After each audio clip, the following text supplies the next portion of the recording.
साल 1833।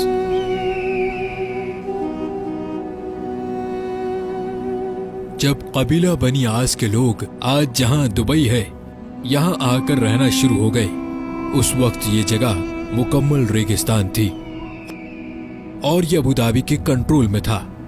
दुबई इस वक्त मच्छरों का एक गांव कहलाता था।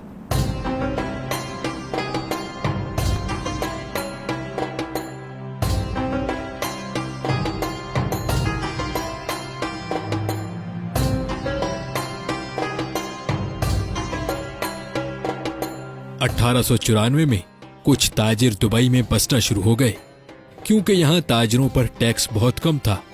मगर दुबई में अभी भी मछलियां पकड़ने के अलावा कोई खास काम नहीं होता था। 1912 में दुबई की हुक्मरानी शेख सईद बिन मखदूम के पास आ गई और उन्हीं को दुबई का फाउंडर भी समझा जाता है। उस वक्त दुबई में पर्ल इंडस्ट्री यानी मोती ढूंढने का काम उरूज पर था। दुबई की इकोनॉमी उस काम से आगे बढ़ रही थी, लेकिन दुबई अभी भी एक गांव ही कहलाता था। ये 1958 की बात है, जब दुबई के हुक्मरान शेख राशिद बिन सईद अल मखदूम बन गए। यही वो इंसान थे जिन्होंने दुबई को एक गांव से एक शहर बना डाला। उन्होंने दुबई क्रीक, जहां बहरी जहाज आकर रुकते थे, उसको गहरा करवाना शुरू कर दिया। ये जगह बहुत छोटी थी और शेख राशिद बिन सईद जानते थे कि यहाँ बड़े और मॉडर्न बहरी जहाज आकर नहीं रुक सकते। उन्होंने इस प्रोजेक्ट पर बहुत ज्यादा पैसे लगा दिए, इतने पैसे कि ये दुबई की सालाना आमदनी से भी ज्यादा पैसे थे। इसके लिए उन्होंने कर्जा भी ले लिया।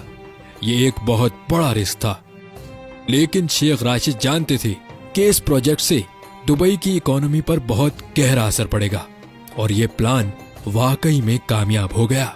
अब दुबई में बड़े साइज के बहरी जहाज भी आकर रुकने लगे। इससे दुबई में गोल्ड मार्केट भी फैलना शुरू हो गई। शेख राशिद अक्सर यूरोप और इंग्लैंड जाते रहते थे और ये वहां पर बनाए गए इंफ्रास्ट्रक्चर से बहुत मुतासिर थे, खास तौर पर लंदन से। उनको लंदन की सड़कें और वहां पर बनी हुई अंडरग्राउंड ट्रेन सिस्टम बहुत मुतासिर करता था। उनके दिल में भी ख्वाहिश थी कि दुबई एक दिन ऐसा ही मॉडर्न शहर बन जाए।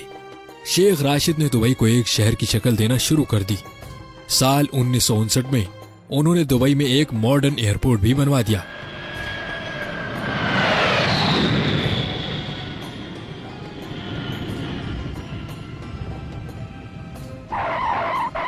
वो दुबई में बिजली की लाइंस, टेलीफोन सर्विसेज और पोर्ट्स वगैरह बनवा रहे थे। लोग समझते थे कि शेख राशिद पैसे जाया कर रहे हैं और दुबई कभी भी एक मॉडर्न और इंटरनेशनल शहर नहीं बन सकेगा।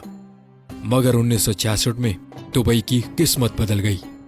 ये वो साल था जब दुबई में ऑयल डिस्कवर हुआ, लेकिन यहाँ तेल के ज़खायर इतने नहीं थे। शेख राशिद ने बहुत ही अक्लमंदी से इस बात को समझा कि दुबई सिर्फ ऑयल पर डिपेंडेंट नहीं रह सकता। उन्होंने उस वक्त कहा था, मेरे पास एक अच्छी खबर है और एक बुरी खबर। अच्छी खबर तो यह है कि दुबई में ऑयल डिस्कवर हो गया है और बुरी खबर यह है कि ये तेल बहुत थोड़ा है। इसीलिए उन्होंने ये तेल का इस्तेमाल करके दुबई में दूसरे प्रोजेक्ट्स बनाना शुरू कर दिए। उन्होंने दुनिया भर से बड़े बड़े इंजीनियर्स और आर्किटेक्चर्स को बुलवाकर दुबई को मजीद तामीर करवाना शुरू कर दिया। जैसा कि 1979 में दुबई में एक ऊंची बिल्डिंग बनाई गई, ऐसे कई प्रोजेक्ट्स दुबई में शुरू हो रहे थे। 1981 में शेख राशिद इस दुनिया से चले गए। अब जो दुबई के अमीर हैं, शेख मोहम्मद बिन राशिद बिन अल मखदूम, ये उन्हीं के बेटे हैं। आज जो दुबई हम देखते हैं, उसको बनाने में शेख राशिद का ही दिमाग है। उन्होंने दुबई में ऊंची ऊंची बिल्डिंग्स बनाना शुरू कर दी। फिर इस काम में भी एक मसला था। मसला यह था कि कच्ची मिट्टी पर इतनी बड़ी बिल्डिंग्स कैसे खड़ी की जाएं। मगर शेख मोहम्मद बिन राशिद ने उसका हल भी ढूंढ निकाला। शेख मोहम्मद बिन राशिद ने महसूस किया, दुबई के अतराफ पहाड़ वी शेप में बने हुए हैं, यानी यहाँ जरूर कभी पानी मौजूद होगा जो पहाड़ों की शेप कटी हुई है।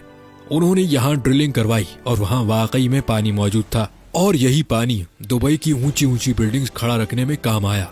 जहाँ बाकी अरब ममालिक जो तेल की दौलत पर अपना मुल्क चलाते हैं, वहीं शेख मोहम्मद बिन राशिद जानते थे दुबई को तेल पर जिंदा नहीं रखा जा सकता। आज भी ऑयल दुबई की इकोनॉमी में सिर्फ 1% कंट्रीब्यूट करता है, बाकी 99% पैसा दुबई कारोबारी सरगर्मियों से कमाता है। शेख मोहम्मद बिन राशिद की विजनरी प्लानिंग और अक्लमंदी की ही वजह है कि दुबई इतना अमीर शहर है। उन्होंने दुबई में ऐसी ऐसी चीजें बनाना शुरू कर दी जिनकी वजह से पूरी दुनिया का ध्यान दुबई की तरफ होने लगा, जैसा कि दुनिया की सबसे ऊंची इमारत बुर्ज खलीफा, दुनिया के बड़े बड़े मॉल्स में से एक दुबई मॉल, आलीशान होटल्स और आर्टिफिशियल आइलैंड। दुबई की एयरलाइन एमिरेट्स एयरलाइन ये दुनिया की बेहतरीन एयरलाइंस में से एक है। ये सारी अट्रैक्शंस थी जो लोगों को दुबई खींच कर लाती रही। दुबई में बहुत से फ्री जोन्स भी हैं, जहां हर किस्म की टैक्स छूट दी जाती है, जो दुनिया के बड़े बड़े बिजनेसमैन की तवज्जो अपनी तरफ खींचती है। ये फ्री जोन्स दुबई की इकोनॉमी का 20% हिस्सा बनते हैं, जहां तकरीबन 1.5 करोड़ के करीब लोग नौकरी करते हैं। दुबई में आज 80% के करीब वो लोग हैं जो बाकी कंट्रीज से दुबई में आकर सेटल्ड हैं। आज दुबई में वो लोग भी हैं जो मेहनत करके पैसे कमाकर अपने प्यारों को वापस घर पैसे भेजते हैं, और वो लोग भी हैं जिनके पास बहुत सा पैसा है। दुबई में हर वो सहूलत मौजूद है जो दुनिया के बड़े बड़े मिलियनर्स और बिलियनर्स को अपनी तरफ लाती है।